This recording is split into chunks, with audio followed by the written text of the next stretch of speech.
creates questions the human mind cannot answer. Out of reach, past all we can see, hear, and touch, beyond all we understand, lies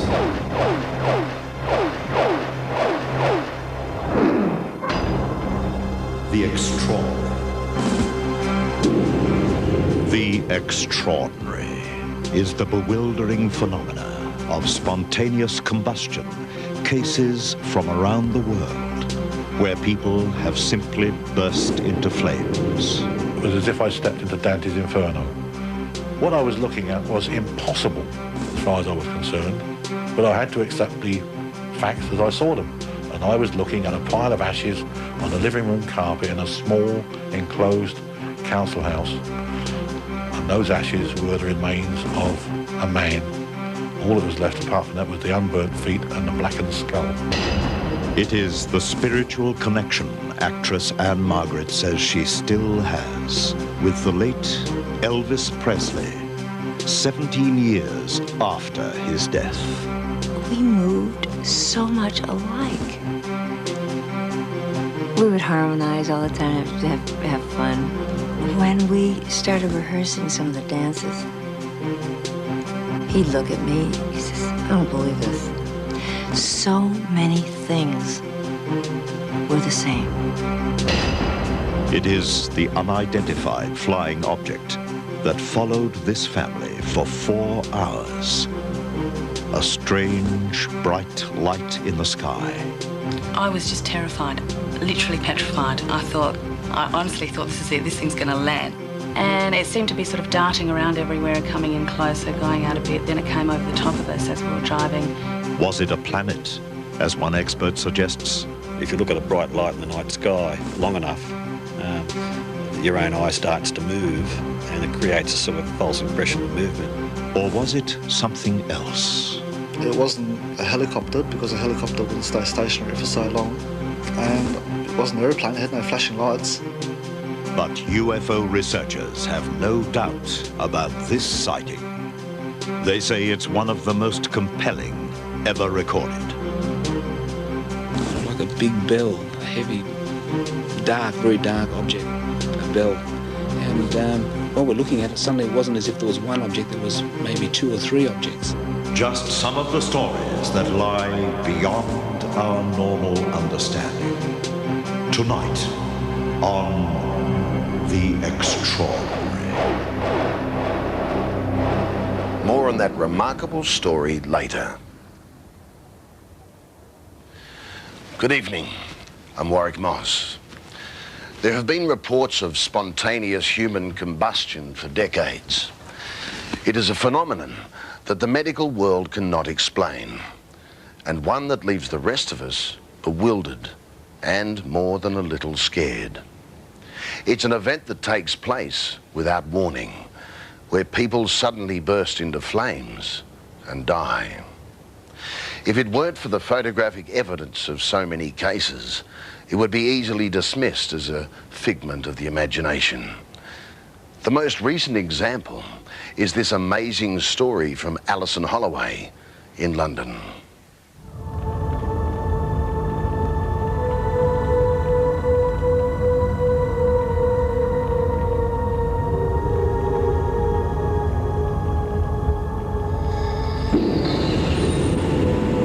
It was the orange-coloured heat that enveloped him first.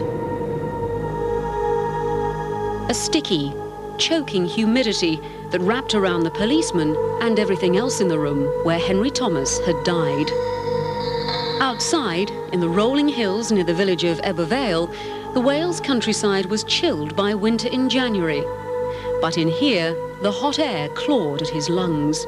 I opened the door and stepped in, and it was as if I stepped into Dante's Inferno. That's what struck me.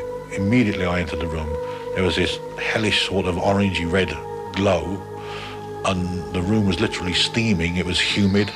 The heat was radiating from the walls, and it was very dark, apart from this reddish glow. The policeman was John Hamer, a special crime scene officer with the Gwent Constabulary, and he'd been called to the house of a local resident, Henry Thomas, after a report of a house on fire. I've been a policeman for 24 years, and for the last few years I was a scenes of crime officer, which meant that I attended every serious crime, death, suicide, whatever. And I photographed the scene, looked for fingerprints and forensic evidence, which was then passed on to the forensic scientists to examine.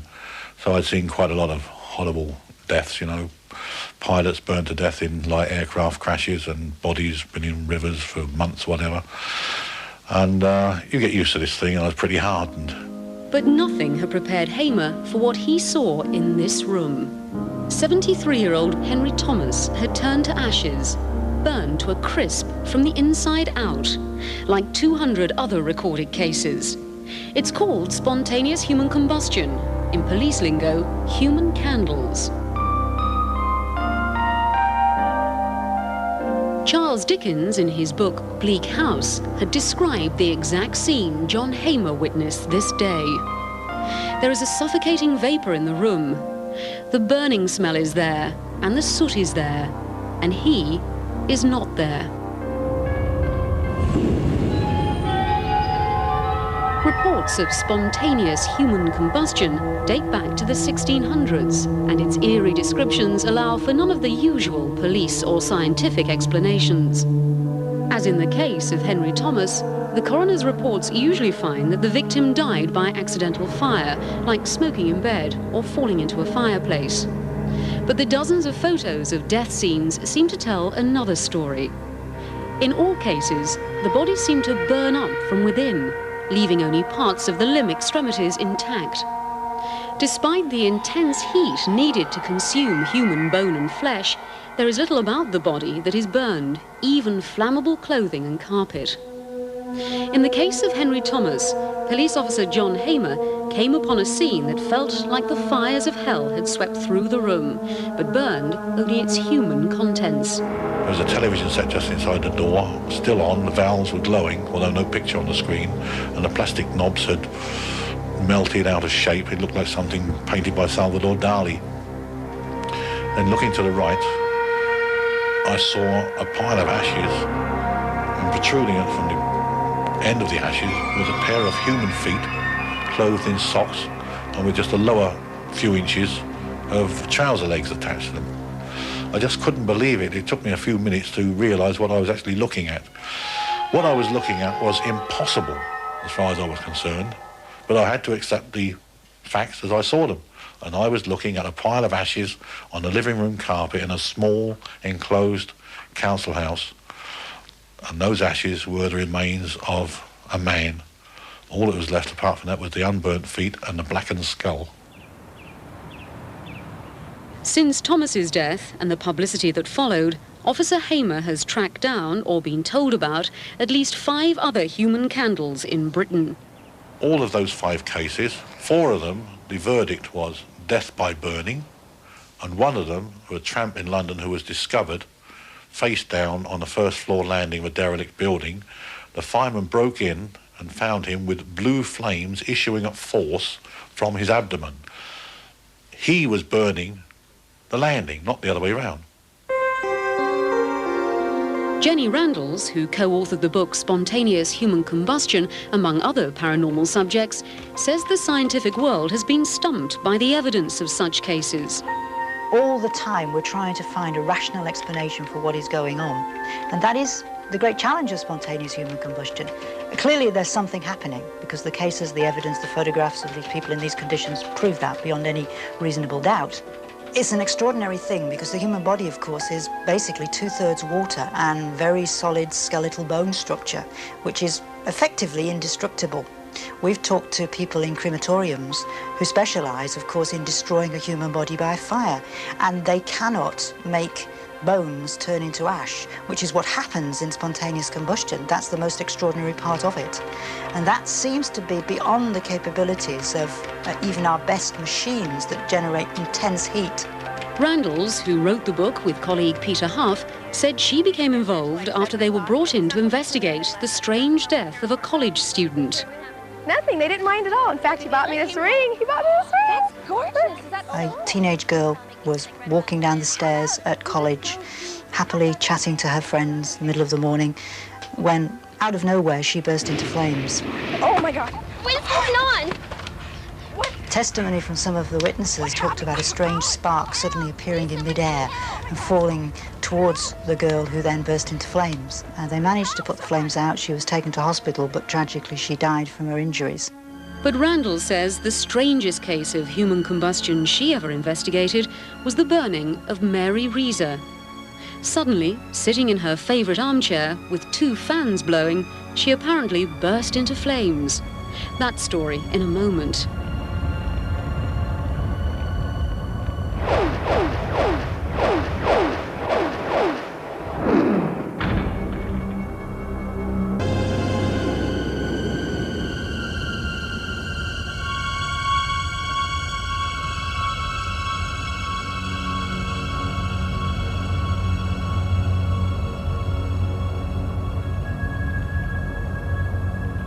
Of all the cases of spontaneous human combustion investigated by Jenny Randalls, co-author of the book Spontaneous Human Combustion, none was quite so mystifying as the death of a woman named Mary Reeser.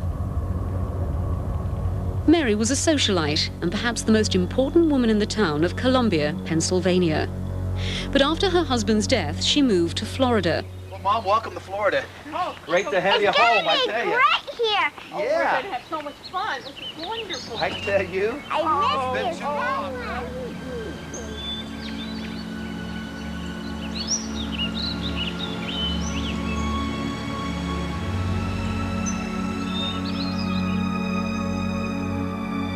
It was in her Florida apartment late on the night of July the 2nd, 1951, as she sat alone, depressed and homesick for Columbia, that she literally went up in smoke. Her son, Dr. Richard Reeser, now 84, remembers visiting her only hours before her death.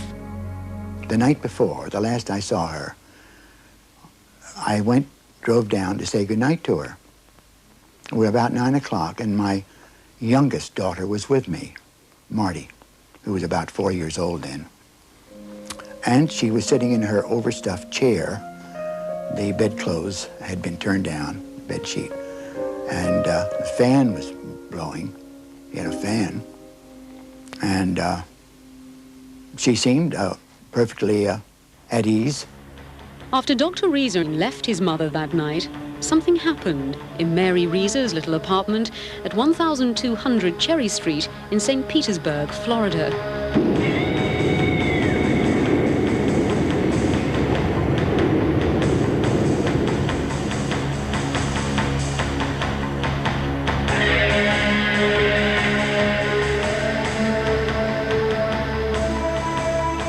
Nobody will ever know exactly why it happened. But when firefighters broke through the door the next morning, Mary at first seemed to be missing. The air in the room was a thick, grey haze. The carpet beneath their feet had a sinister and somewhat nauseating stickiness. The ceiling and one of the walls were black with soot, but had not been burned. A body-sized patch of carpeting had been scorched down to the cement floor.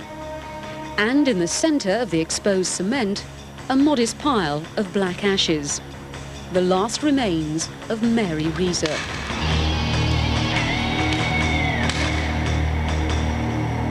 Clues to Mary's death were scant, but a neighbour reported waking up and smelling smoke at about 5 a.m. When she retrieved her morning paper at 9 o'clock, the smell had gone. It was about 8 a.m. that a Western Union delivery boy came with a telegram from friends back in Columbia saying they had found her a long-awaited apartment back in her hometown.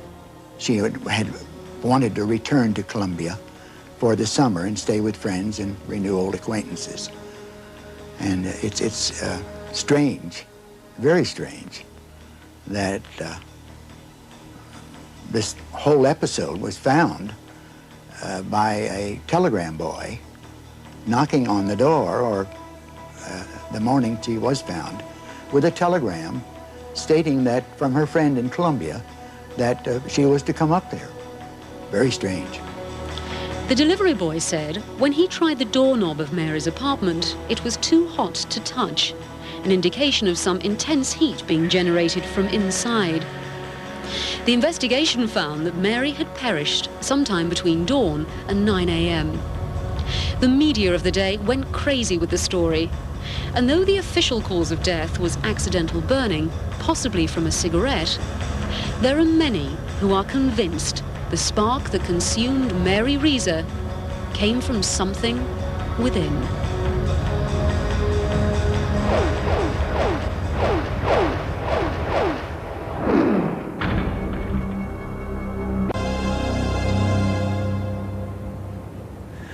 Anne Margaret has been one of the most popular Hollywood celebrities for many years now. She's starred with Jack Nicholson, Elvis Presley, and a long list of Hollywood's most famous. Her success, she says, is determined by a very special ritual taught to her by her mother a long time ago.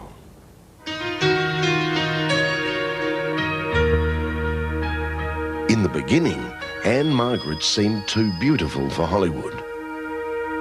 She was a Swedish bombshell, too sweet to be true and too good to be real.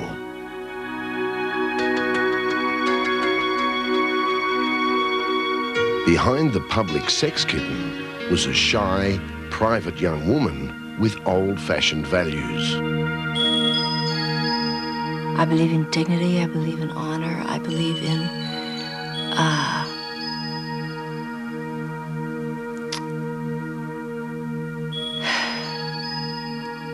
when someone's in trouble, help them. If someone's speaking ill of someone, I get right in there, because I won't allow it.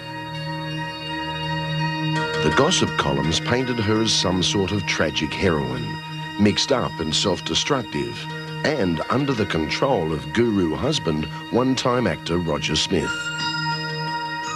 Through it all, she starred in Bye Bye Birdie, played opposite Elvis Presley in Viva Las Vegas, Jack Nicholson in Carnal Knowledge, and Roger Daltrey in the movie Tommy.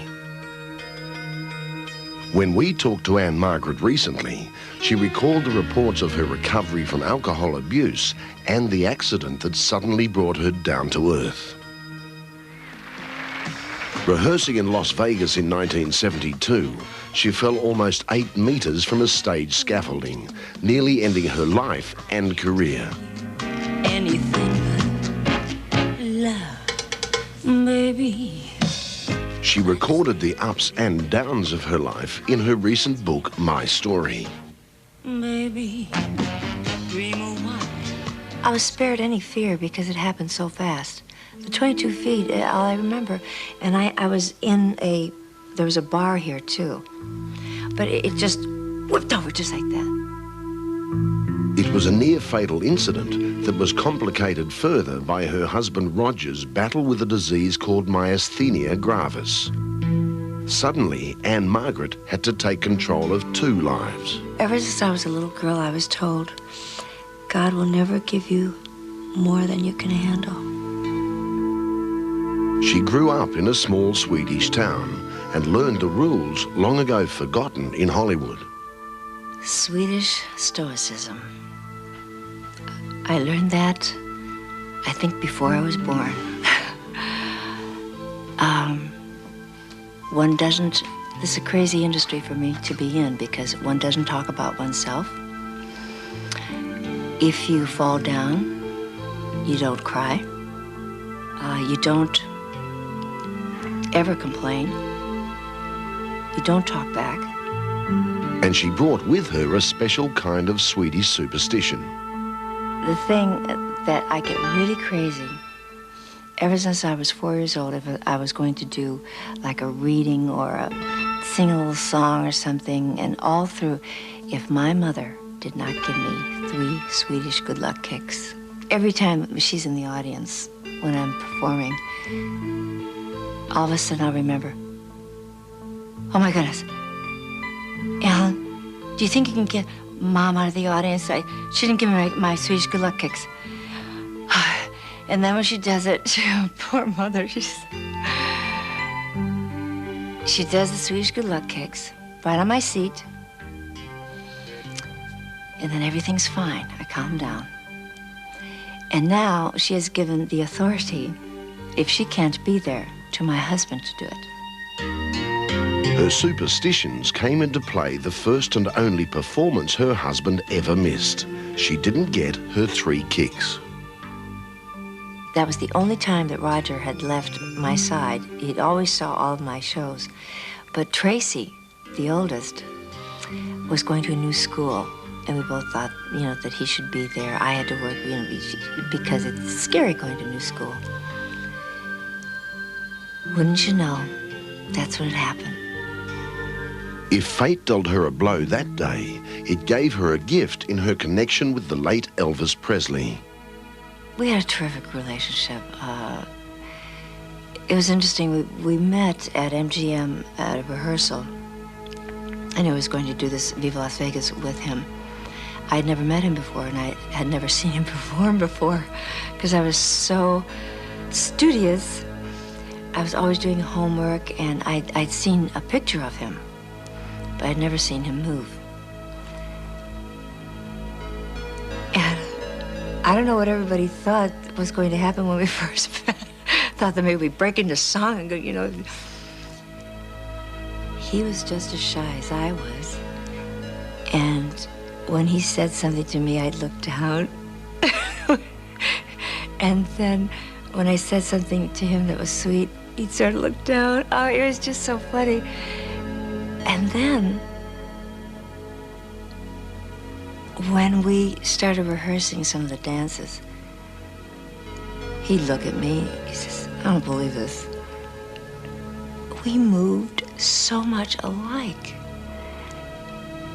We would harmonize all the time, have fun. We were together, we saw each other for about a year. We were both only children. We respected our parents greatly. Always stood up when an older person walked into the room. Manners. So many things were the same. But the first man in Anne Margaret's life was her father. When she came from Sweden at age 6, he took her to Radio City Music Hall to see her first show. After his death, Radio City asked her to perform her act. Coincidentally, opening night was her father's birthday. I said, Roger, when am I supposed to open? October 22nd. That's Daddy's birthday. Did you know that? He says, you're kidding.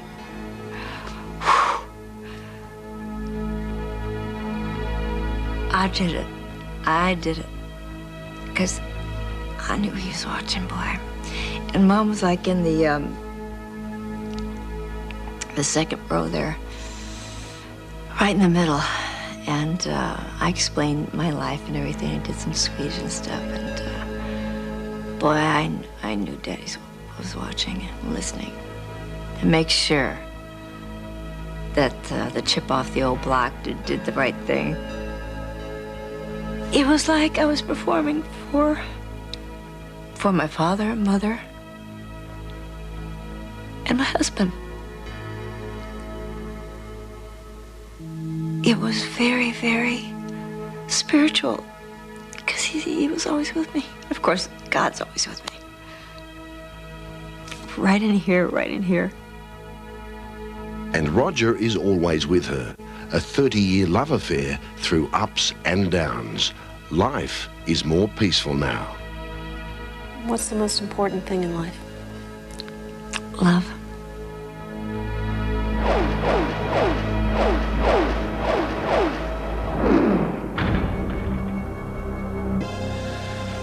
In the early 1990s, a strange thing happened on the densely populated eastern coast of Australia.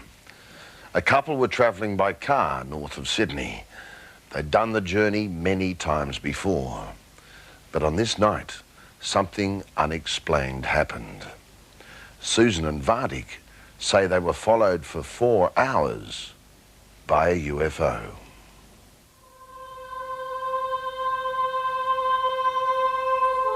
Bright lights, alien shapes in the sky, eerie phenomena, and unexplained events. They're all part of the mystery of UFOs, unidentified flying objects. At the time it was, wow, what a buzz. But then as we sort of started to think about what had happened, we thought this could have actually been quite a nasty experience.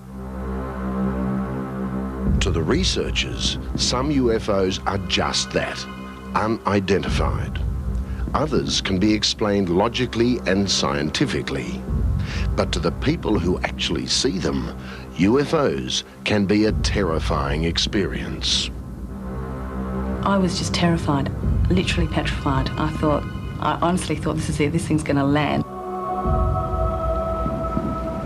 Let's begin with Susan and Vardik Kudrin. It's July 1993, early in the morning, around 3 a.m. They've been driving along the Hume Highway for about an hour. Their destination is Sydney, and they've just passed through Albury-Wodonga on the Victoria-New South Wales border. Then, Susan noticed a piercingly bright light in the sky, a light she thought was following them. Susan had her new video camera with her and began taping the object. She would continue to do so for the next 3 hours. We just kept driving and I started getting pretty petrified about the whole thing. And it seemed to be sort of darting around everywhere, coming in closer, going out a bit. Then it came over the top of us as we were driving. This is the tape Susan shot early that winter's morning on that lonely stretch of highway. She says that through the camera's viewfinder, the object seemed to be bat-shaped. It seemed to be darting across the sky, and she was convinced it had them in its sights. As the light hovered directly over the Kudrin's car, they knew it was no ordinary aircraft. Our engine started dying on the car and we dropped about 40 kilometres an hour, dropped down to about 65, 70 k's, and that's when I started panicking. So I was thinking, oh no, it's going to come and get us. He was extremely nervous. When he gets nervous, he goes very, very quiet and very calm, and he says, don't worry about it, it's nothing to panic about, we'll be in Gundagai shortly. Several times Vardik put his foot down. Several times nothing happened. No response from the engine. Then, suddenly, the car accelerated. Everything was back to normal, except for one thing. That bright light was still there. And it stayed with them as they drove on, right into the town of Gundagai, where they stopped to buy food. I found it again on top of the hill, and I said to Vardik, it's still there. It's just like it was waiting up on top of the hill for us to finish. But it was extremely bright. It was a lot better, even filming it, a lot better picture of it sitting up there. It was just there, just sitting on top of the hill, just waiting or watching, I don't know. Susan and Vardik say they were nervous, embarrassed, so they didn't mention the light to anyone in Gundagai. They set out again on their journey towards Sydney, and for 2 hours, the mysterious light kept pace with them, and Susan taped it. As dawn broke, it was still there, still shining in the sky. And it was at that time that the thing started to turn around. It was almost like it was folding back on itself, so that we could see the back of it, like a tailish sort of figure, and fan-like in its appearance. And it darted around and did all these sorts of things with the back towards us, and then would zoom off, and then would come back again, do the same thing again, zoom off and come back again. And by that time I was sort of really, wow, this is really incredible, and more interested in the fact that we were probably experiencing something that not many people get to see.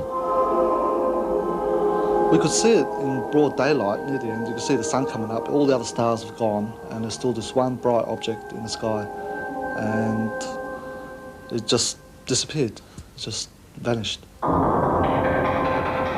Their travelling companion was gone, but the Kudrins would not forget their strange encounter. First, there was the tape, proof to them that they hadn't imagined the whole thing. When we got back and looked at the tape, I was astounded at what Sue taped. I couldn't believe my eyes. I just didn't think there was anything like that out there. All I could see was the bright light And it was just fascinating to watch the tape that Susan had taken, what she had seen. And now I know why she was so amazed and excited about what she was taping. Then, about 9 months later, there was to be a second sighting, just as clear as the first. It would absolutely convince the Kudrins that they had been allowed a rare and wonderful glimpse of the unknown. Susan comes home from work and says, "It's out there again." And I said, "Oh no, is it?" And she goes, "Yeah, it is. Get the video camera out." And I said the battery wasn't charged. So I put the battery on charge for about half an hour just to get enough power in it so we can view it again. This time, Vardic taped the object. It was identical to the one he'd seen on the original video. Bat-shaped, pulsating, and moving across the sky. I went through the same emotions again. I was scared, what's it doing back? And then, what's it doing? That's what I wanted to know, what's it after? And then it disappeared again, and I still don't know what it's doing. It wasn't a helicopter, because a helicopter wouldn't stay stationary for so long. And it wasn't an aeroplane, it had no flashing lights. So it could only boil down to one thing, which was a UFO. Well, was it a UFO? In a moment, we'll put the Kudrin video to the test and investigate another sighting. This one filmed in broad daylight.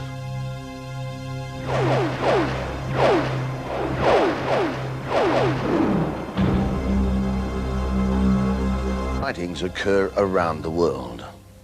Many are discounted, but the people directly involved swear that they saw something unexplained. Then, there are those cases caught on film or videotape, cases that even the experts find hard to explain.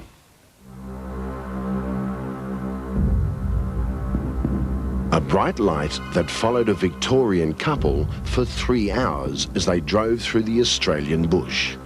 A light they're convinced was a UFO. A bat-shaped object that darted across the sky. One they're sure had an unearthly influence on the engine of their car. In an attempt to identify the unidentified, we consulted international UFO researcher Bill Chalker. We showed him the video taken by Susan Kudrin in July 1993, and the interviews we'd recorded with Susan and her husband. After studying the tapes, Bill Chalker first tried to determine why the object seemed to be shaped like a bat. The camera itself has gone to total zoom or to infinity and gone beyond really the limitations of the camera lens system itself, and so you've got an out of focus image, and also the internal geometry of the camera showing up. So you have this sort of curious bat shape, which has nothing whatsoever to do with the actual shape of the object itself. As for the effect the hovering object appeared to have on the engine of the Kudrin's car, the best Bill Chalker could do was put that down to coincidence, and the fact that the vehicle was second-hand. Then there was Susan and Vardic's conviction that the light, on more than one occasion, dashed across the sky. Bill Chalker concluded that was camera movement. But remember, the Kudrins not only taped the moving object, they say they saw it clearly with their own eyes. If you look at a bright light in the night sky long enough, your own eye starts to move, and it creates a sort of false impression of movement. Finally, Bill Chalker went to his computer in an attempt to track down the mysterious object. He plotted the date, the time, and the location of the sighting. The position of Venus at that time was coincident with the general direction that they were filming in. There's also a section of the video that shows it more or less with the dawn arriving, and that's the clearest sort of impression that you get, that it is Venus that you're actually videoing there. And there's little doubt at that point that they're still filming Venus, and to them it was still the same object that they were looking at.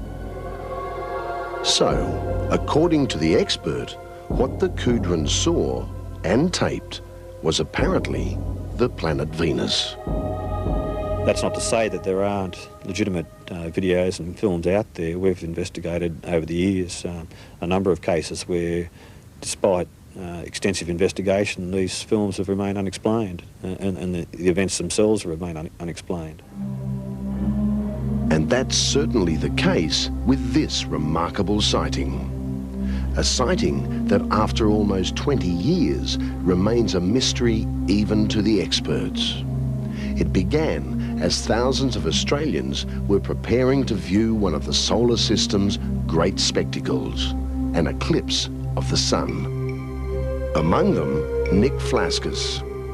Being a keen amateur astronomer for many years, this was an opportunity in order to see a very rare event. So early on the morning of October the 23rd, 1976, Nick set out with his best friend, Frank Sinaras, and Frank's younger brother, Billy. They were bound for Ben Boyd National Park, near Eden on the New South Wales south coast. It was the perfect place to study and film the eclipse. We had two cameras. We had a Super 8 camera which had never been used before. This was the very first time that Frank was using this film and camera. And we had a 35mm standard camera as well. They may have been amateurs, but they were well prepared. Frank had brought special night film for his new movie camera, film that would be able to cope with the dramatic changes in light as the sun disappeared. Nick and Frank set up their equipment and explained once more to Billy that he'd damage his eyes if he looked directly at the sun during the eclipse. Basically, because I couldn't look at the eclipse, and what I did was I turned around and looked out over the ocean, and as I looked out over the ocean, I saw these cloud, cigar-shaped figures. So we looked at them and thought, well, that's interesting. There was a kind of like a big bell, a heavy, dark, very dark object, a bell. And while we're looking at it, suddenly it wasn't as if there was one object, there was maybe two or three objects. For a moment, the boys were stunned. Behind them, their cameras were set to film the eclipse. But in front of them, out over the ocean, there was something else. Something far more fascinating. Mysterious objects that had captured their imagination. At that point, Nicholas and I said, yeah, let's go. So we turned the cameras around, and I said to Nick, I will never focus back on the sun again. He said, oh, it doesn't matter because this is more important. First, they tried Nick's 35mm stills camera, but it was useless. So they concentrated on the Super 8. They were sure that with its zoom lens, they'd have more chance of success. And as he's filming it and zooming in the lens towards it, there weren't two or three, there was something like 6 of these objects. One main one and 5 smaller ones. Because it was the first time I'd ever used it, I panned, and as you'll see from the film, I was panning the horizon. So instead of concentrating on an object, that panning, there's a little bit of a distortion there. So you've really got to look for the UFO when you actually see the film. The film is very grainy, and Frank's panning motion doesn't help the casual viewer to get a fix on the object. But when we zoom in electronically, it does become a little more distinct. To the naked eye, it may just seem like a blur, but as you'll see in a moment, it was enough to give the experts a clear picture of the shapes the boys filmed back in 1976. It was like a bell. The main object was like a bell. As they filmed, the boys were spellbound. But then they remembered the purpose of their expedition. They had only 3 minutes of Super 8 film, and the eclipse was well underway. It was a wonderful experience looking at, at the eclipse. As the eclipse ended, we turned around again to look at what we saw, the objects. They weren't in the sky. We stayed there for about half an hour and nothing happened. When the boys got their film back from the lab, naturally, they were disappointed. What seemed so clear through the viewfinder looked so murky on celluloid. But even now, almost 20 years later, they have no doubt what they saw that day. a dark greyish bell-shaped, a dome-shaped type object, just sort of sitting on the horizon. There were no bright lights, there were no colours.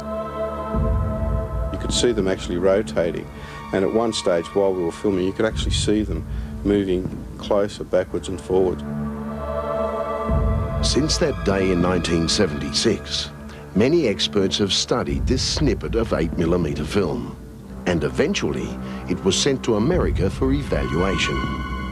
Investigators with the organisation called Ground Saucer Watch fed all the material into their computers.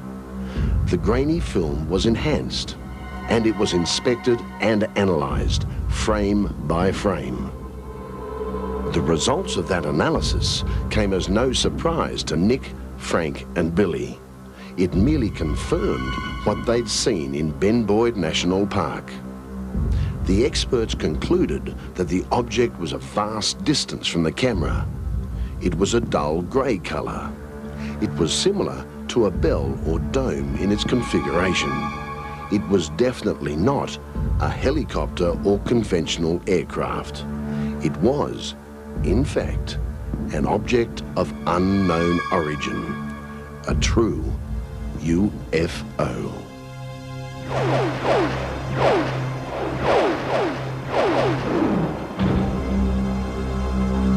International actor Roger Moore knows what it is like to die. To this day, he swears he once left his body and found himself looking down on the scene he was playing with Lana Turner. I have to hold my breath.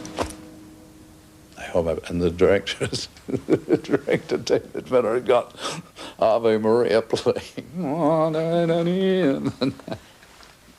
And I swear I left my body.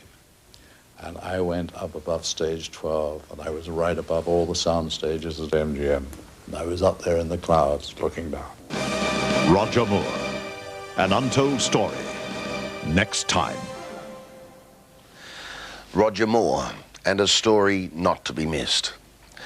Now, if you have a story you'd like us to investigate, write to Post Office Box 462, Newport Beach, Sydney, Australia, 2106. Before we go, a look at another story from next week. It's about an unwanted ghost. She roams the halls of an historic home in the city of Adelaide. For now, good night. See you in the future. The lights just came on by themselves, and it was like chandeliers. All the light globes exploded and two paintings just came flying off the wall.